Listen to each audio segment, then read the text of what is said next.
स्वागत है हमारे चैनल द्वितीयोदय अस्तादे में। तो चलिए आज हम आप लोगों के लिए लेकर आए हैं क्लास 8 का मैथ अध्याय जो है एक है। अध्याय एक हम लोग देखने वाले हैं। तो अध्याय एक देखने से पहले हम लोग देखेंगे अध्याय एक का बेसिक। अध्याय 1 का हम बेसिक देखने वाले हैं। चलिए तो आप बने रहिए हमारे चैनल के साथ।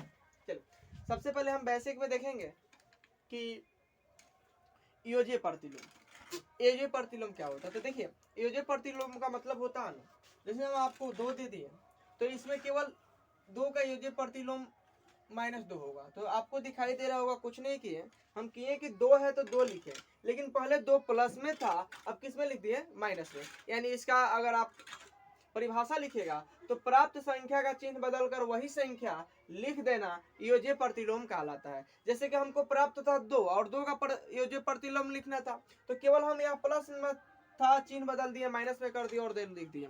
और देखिएगा जैसे 0 है तो 0 का योज्य प्रतिलोम 0 ही होगा, क्योंकि 0 में उदासीन होता है, ना तो इसमें माइनस लगाते हैं और ना ही प्लस लगाते हैं। और जैसे -2 का योज्य प्रतिलोम आपको लिखना है तो -2 का योज्य प्रतिलोम क्या लिखिएगा? तो चिन्ह बदल देना है। यहाँ पे माइनस है तो केवल प्लस में कर देना है, यानी 2 लिखिए या +2 लिखिए, या होगा आपका योज्य प्रतिलोम। उसके बाद है गुणात्मक प्रतिलोम। गुणात्मक प्रतिलोम को ही हम व्युत्क्रम कहते हैं। गुणात्मक प्रतिलोम को ही क्या कहते हैं? व्युत्क्रम। जैसे कि आप देखिए परिभाषा देखने से पहले कि 2/3 है, आकार है कि इनका गुणात्मक प्रतिलोम या व्युत्क्रम लिखे तो कुछ नहीं करते, नीचे वाले को ऊपर भेज देते हैं और ऊपर वाले को नीचे भेज देते हैं, और इसी को हम कहते हैं गुणात्मक प्रतिलोम या व्युत्क्रम। यानी प्राप्त संख्या को पलट देना गुणात्मक प्रतिलोम कहलाता है। यानी नीचे वाले को ऊपर भेज देना और ऊपर वाले को नीचे ला देना, यह कहा कहलाता है गुणात्मक प्रतिलोम। और नीचे ऊपर ले जाने में यहाँ पे चिन्ह नहीं बदलता है। जैसे 0 का गुणात्मक प्रतिलोम पूछे तो किसी भी संख्या के नीचे हम 1 लगा सकते हैं, किसी भी संख्या। तो नीचे 1 आ गया तो ऊपर 1 चला जाएगा और नीचे 0 आ जाएगा, तो यह होगा 0/1 का गुणात्मक प्रतिलोम। उसके बाद हम देख रहे हैं कि गुणात्मक तत्सम। देखिए यहाँ पे गुणात्मक प्रतिलोम है यानी व्युत्क्रम, और यहाँ पे गुणात्मक तत्सम। तो देखिए तत्सम का मतलब क्या होता है? जैसे कि हम 2 दिए और 2 में 1 से गुना किए तो कितना आएगा? 2 ही आएगा। 5 आया, 5 में 1 से गुना करेंगे कितना आएगा? 5 ही आएगा। यानी कहता है गुणात्मक तत्सम कि जब किसी संख्या में 1 से गुना किया जाता है और वही संख्या प्राप्त हो, तो आप बताइए 2 में 1 से गुना करेंगे तो 2 ही प्राप्त होगा। तो 1 से गुना कर रहा है, वही संख्या प्राप्त हो रहा है कि नहीं? जिससे गुना कर रहे हैं तो वही प्राप्त हो रहा है, तो इससे हम कहते हैं गुणात्मक तत्सम। ठीक है, चलिए इसके बाद आप लोग देखिएगा, अब आ जाता है योज्य तत्सम। देखिए योज्य तत्सम होता है कि जब किसी संख्या में हम 0 जोड़ा जाता है तो हम उसे योज्य तत्सम कहते हैं। जैसे इसमें बदलाव कुछ नहीं होगा, जैसे 5 है, इसमें 0 जोड़ेंगे तो कितना प्राप्त होगा? 5 ही। या 9 है, 9 में 0 जोड़ेंगे कितना होगा? प्राप्त 9 ही होगा। यानी जब किसी संख्या में हम 0 जोड़ते हैं तो उसे हम कहते हैं योज्य तत्सम। क्या कहते हैं? योज्य तत्सम। उसके बाद आता है क्रम विनियता का नियम। तो देखिए क्रम विनियता का नियम 2 पर लागू होता है, एक होता है जोड़ के लिए और एक होता है गुना के लिए। तो जोड़ दोनों सेम ही है, लेकिन जोड़ और गुना में जहाँ जोड़ का है वहाँ पे प्लस का जोड़ लगाते हैं और जहाँ गुना का है वहाँ गुना का चिन्ह लगाते हैं। जैसे मान लीजिए कि हम पहले a या प्लस b लिखें तो इसके बराबर में हम लिखेंगे b plus a plus b लिखें तो बराबर में पहले b लिखेंगे उसके बाद a लिखेंगे। तो इस नियम को हम कहते हैं क्रम विनियता का नियम, और यह जोड़ है, प्लस है तो जोड़ का नियम कहेंगे। जैसे आपके पास 5 रख दिए a की जगह पे और b की जगह पे 6, तो अब क्या रखेंगे? तो पहले 6 रखेंगे और तब 5 रखेंगे। देखिए 5 6 11 और यहाँ भी 5 6 कितना आया? 11 बराबर आया, यानी जोड़ के लिए होता है, ये घटाव के लिए और भाग के लिए नहीं होता है। गुना में भी वही है, a की जगह अगर हम 5 रखें और b की जगह 6, तो पहले आप b लिखेंगे 6 गुने 5, 6 5 30, अब बराबर 6 5 कितना होगा? 30 होगा, बराबर है। यानी गुना का यह गुना का है क्रम विनियता नियम और यह जोड़ का क्रम विनियता नियम है। अब हम देखेंगे सहचारिता या सहचारिता का नियम। तो देखिए सहचारिता और सहचारिता का नियम क्या कहता है? कहता है कि यदि हम a प्लस b लिखे हैं, ये जोड़ का है, ये जोड़ के लिए, किसके लिए है? जोड़ के लिए।